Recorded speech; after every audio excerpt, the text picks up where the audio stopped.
அந்த பெரிய பங்களாவே நிசப்தத்தில் ஆழ்ந்திருந்தது. அந்த ஊரின் பெரிய மனிதரான ராஜசேகர் அவர்களின் வீட்டில் கடந்த 2 வருடங்களாக சக்தி வேலை பார்த்து வருகிறான். அந்த வீட்டின் சகல வேலைகளையும் தோட்டத்தையும் கவனித்துக் கொள்வது அவன்தான். ராஜசேகர் ஒரு கண்டிப்பான மனிதர். ஆனால் அவரது மனைவி மீனாட்சி மிகவும் மென்மையானவர். அன்று மதியம் வீட்டில் ராஜசேகர் இல்லை. தோட்டத்தில் வேலை செய்து கொண்டிருந்த சக்தியை மீனாட்சி உள்ளே அழைத்தார். சக்தி, கொஞ்சம் இங்கே வாயேன். இந்த பீரோவை நகர்த்த முடியல, கொஞ்சம் உதவி செய் என்றார் மீனாட்சி. உள்ளே சென்ற சக்திக்கு ஒரு கணம் திகைப்பு. எப்போதும் புடவையில் கம்பீரமாக இருக்கும் மீனாட்சி இன்று சற்று தளர்வாக தெரிந்தாள். பீரோவை நகர்த்தும் முயற்சியில் இருவரும் மிக அருகில் வரவேண்டிய சூழல். அப்போது எதிர்பாராத விதமாக மீனாட்சியின் கையில் ஒரு சிறு காயம் ஏற்பட்டது. ஐயோ, பார்த்து அம்மா என்று பதறியபடி அவள் கையை பிடித்தான் சக்தி. மீனாட்சியின் கண்கள் கலங்கியிருந்தன. அந்த பார்வையில் ஒரு ஏக்கம் இருந்தது. சக்தி, இந்த வீட்டில் எல்லாமே மேலோட்டமா அழகாத்தான் தெரியும், ஆனா உள்ளுக்குள்ள எவ்வளவு வலி இருக்குன்னு யாருக்கும் தெரியாது என்று தழுதழுத்த குரலில் கூறினாள். அவள் சொன்னதன் அர்த்தம் புரியாமல் சக்தி அவளை பார்த்தான். ஏம்மா இப்படி சொல்றீங்க? ஐயா உங்களை நல்லாத்தானே பார்த்துக்கிறாங்க. மீனாட்சி ஒரு பெருமூச்சு விட்டாள். பணம் இருந்தா மட்டும் போதுமா சக்தி? ஒரு பெண்ணுக்கு தேவையான அன்பும் அரவணைப்பும் இங்கே இல்லை. கல்யாணமாகி இத்தனை வருஷம் ஆகியும் நான் இன்னும் ஒரு முழுமையான வாழ்க்கையை வாழல. சக்திக்கு இப்போது புரிந்தது. அந்த ஆடம்பரமான வாழ்க்கைக்கு பின்னால் ஒரு பெரிய தனிமை ஒளிந்திருக்கிறது. அவளுடைய அந்த மென்மையான கைகளை தடவி கொடுத்த சக்தி, வருத்தப்படாதீங்கம்மா, நான் இருக்கேன் என்று ஆறுதலாக கூறினான். அந்த நிமிடம் அந்த அறைக்குள் நிலவிய அமைதி ஏதோ ஒரு புதிய உறவின் தொடக்கத்தை உணர்த்தியது. மீனாட்சியின் கண்களில் இப்போது கண்ணீருக்கு பதில் ஒரு சிறு புன்னகை அரும்பியது. தோட்டத்தில் செடிகளுக்கு நீர் ஊற்றி கொண்டிருந்த சக்திக்கு அன்று ஏனோ மனம் ஒரு நிலையில் இல்லை. வழக்கமாக தள்ளி நின்றே பேசும் அந்த வீட்டின் எஜமானி மீனாட்சி இன்று 4 முறை அவனை பெயர் சொல்லி உரக்க கூப்பிட்டது அவன் காதுகளில் ரிங்காரமிட்டு கொண்டே இருந்தது. சுமார் 1 ஏக்கர் பரப்பளவு கொண்ட அந்த பெரிய தோட்டத்தின் ஒரு கோடியில் நின்றிருந்த அவனை மீனாட்சி அழைத்த விதம் ஏதோ ஒரு அவசரத்தை உணர்த்தியது. சக்தியின் எஜமானர் ராஜசேகர் ஊரில் இல்லாத சமயம் அது. ஏன்மா இவ்வளோ அவசரமாக கூப்பிட்டீங்க? ஏதாவது முக்கிய வேலையா என்று பதற்றத்துடன் உள்ளே ஓடி வந்தான் சக்தி.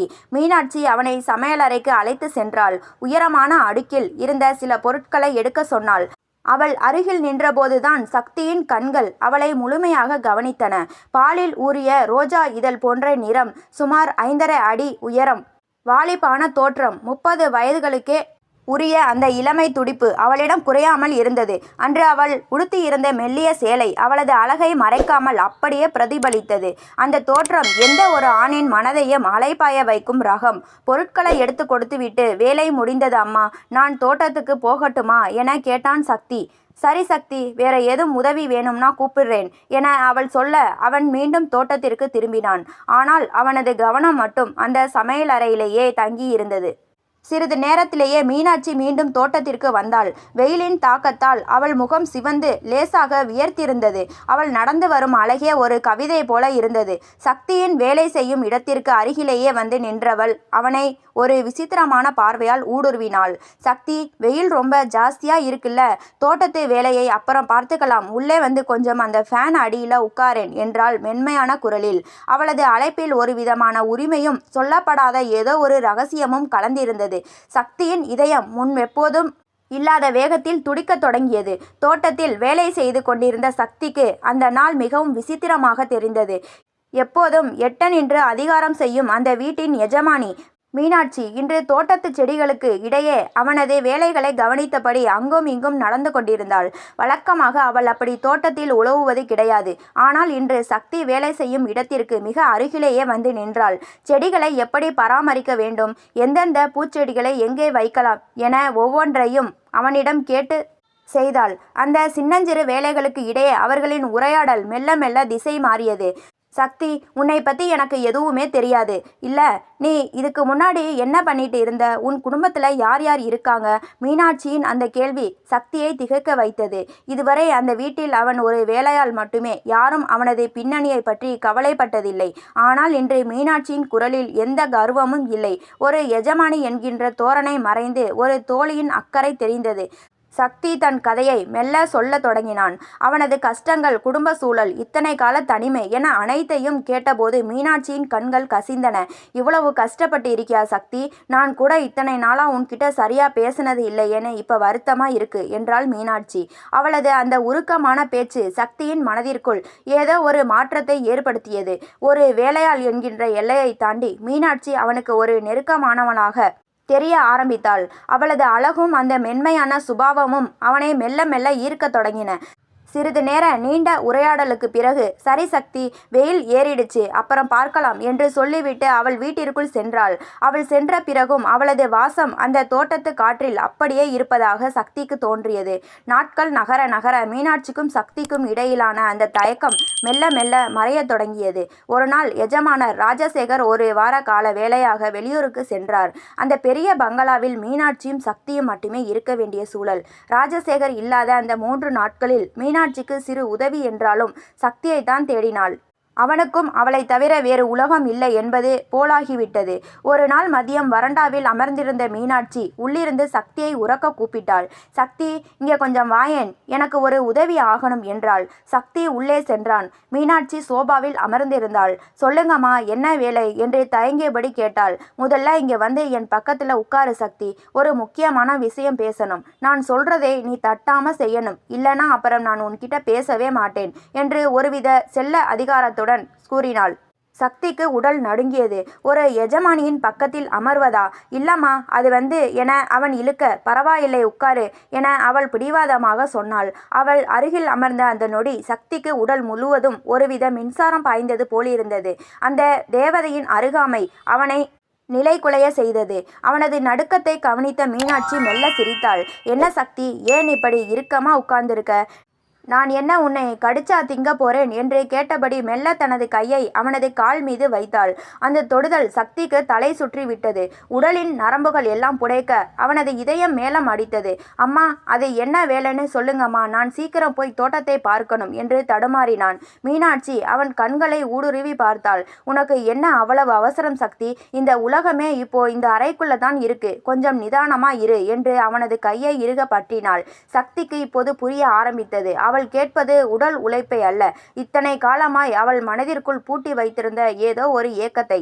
மீனாட்சியின் அறைக்குள் நுழைந்தபோது சக்தியின் இதயம் ஒரு போர் வீரன் முரசு கொட்டுவது போல துடித்தது. குளிரூட்டப்பட்ட அந்த அறையிலும் அவனுக்கு வியர்த்து வழிந்தது. மீனாட்சி மெல்ல திரும்பி அவனை பார்த்தாள். அவளுடைய அந்த வசீகர புன்னகையில் இன்று ஏதோ ஒரு புதிய அர்த்தம் தெரிந்தது. "சக்தி, இங்கே வா, பீரோவில் இருக்கும் அந்த முக்கியமான பெட்டியை திறக்க உன்னுடைய உதவி தேவை" என்றாள். சக்தி குழப்பத்துடன் அவளை பார்த்தான். "அம்மா, என்கிட்ட சாவி இல்லையே, ஐயா கிட்ட தானே இருக்கும்" மீனாட்சி மெல்ல சிரித்தபடி அவன் அருகே வந்தாள். "ஐயா வச்சிருக்கிறது பழைய சாவி சக்தி, அது இப்போ வேலை செய்கிறது இல்லை. ஆனா உன்கிட்ட ஒரு விசேஷமான சாவி இருக்குன்னு எனக்கு தெரியும், அதை வச்சு முயற்சி பண்ணு" என்றாள் கிரக்கமான குரலில். சக்திக்கு இப்போது அவளது பேச்சின் உட்பொருள் புரிய ஆரம்பித்தது. அவளது கண்கள் அவனது ஆடைக்கு அடியில் இருந்த கம்பீரத்தை தேடின. தவிப்புடன் நின்ற சக்தியின் கைகளை பிடித்து இழுத்து அருகில் அமர வைத்தாள். "ஏன் தயங்குற? எடு உன் சாவியை, இந்த பெட்டியை இன்னைக்கு நீதான் திறக்கணும்" என வற்புறுத்தினாள். சக்தி நடுங்கும் கரங்களுடன் தனது ஆடைகளை தளர்த்தினான். அவன் வெளிப்படுத்திய அந்த சாவியின் பிரம்மாண்டத்தை கண்டு மீனாட்சி ஒரு கணம் திகைத்து போனாள். அவளது கண்கள் விரிந்தன. "அப்பப்பா, என்ன சாவி இது, உறுதியா இருக்கு, ஐயா கிட்ட கூட இந்த சாவி நான் பார்த்ததே இல்லையே" என வியப்பில் ஆழ்ந்தாள். சக்தி தயக்கத்துடன், "அம்மா, இது உங்க பெட்டிக்குள்ள நுழையுமான்னு தெரியலையே" என்றான். "முயற்சி பண்ணு சக்தி" என அவள் சம்மதம் தெரிவித்தாள். சக்தி மெல்ல தனது முயற்சியை தொடங்கினான். ஆனால் அது அவ்வளவு எளிதாக இருக்கவில்லை.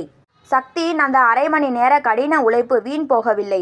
மீனாட்சி அருகில் இருந்து வழிகாட்ட சக்தி தன் கையில் இருந்த அந்த தடிமனான சாவியை லாவகமாக சுழற்றினான். திடீரென ஒரு சத்தம். அந்த பூட்டு ஒரு வழியாக திறந்தது.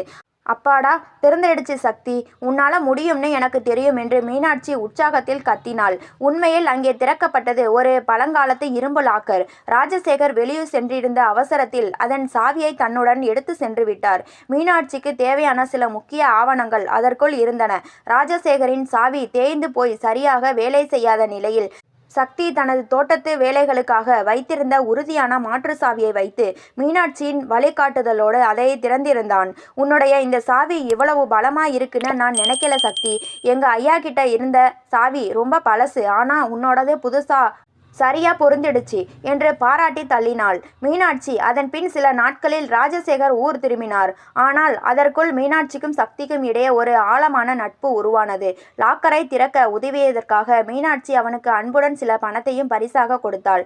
சக்தி, உன்னோட இந்த உதவிக்கு ரொம்ப நன்றி. நீ செஞ்ச இந்த வேலை எனக்கு ரொம்ப திருப்தியா இருந்தது. இனிமே எந்த லாக்கர் மாட்டிக்கிட்டாலும் நான் உன்னைத்தான் கூப்பிடுவேன் என்று அவள் கண் சிமிட்டி சொன்னபோது சக்திக்கு தான் அந்த வீட்டில் ஒரு நம்பிக்கையுரிய மனிதனாகிவிட்டது புரிந்தது. அன்றிலிருந்து ராஜசேகர் வீட்டில் இருந்தாலும் இல்லாவிட்டாலும் மீனாட்சிக்கும் சக்திக்கும் இடையிலான அந்த ரகசிய புரிதல் தொடர்ந்தது. ஒரு சிறிய சாவி ஒரு பெரிய பங்களாவின் கதவுகளையும் அந்த வீட்டு எஜமானியின் நம்பிக்கையையும் சக்திக்கு திறந்து வைத்தது. இது போன்ற கதைகளை தொடர்ச்சியாக கேட்க லைக் பண்ணுங்க, ஷேர் பண்ணுங்க, கமெண்ட் பண்ணுங்க. மறந்து விடாமல் சப்ஸ்கிரைப் பண்ணுங்க.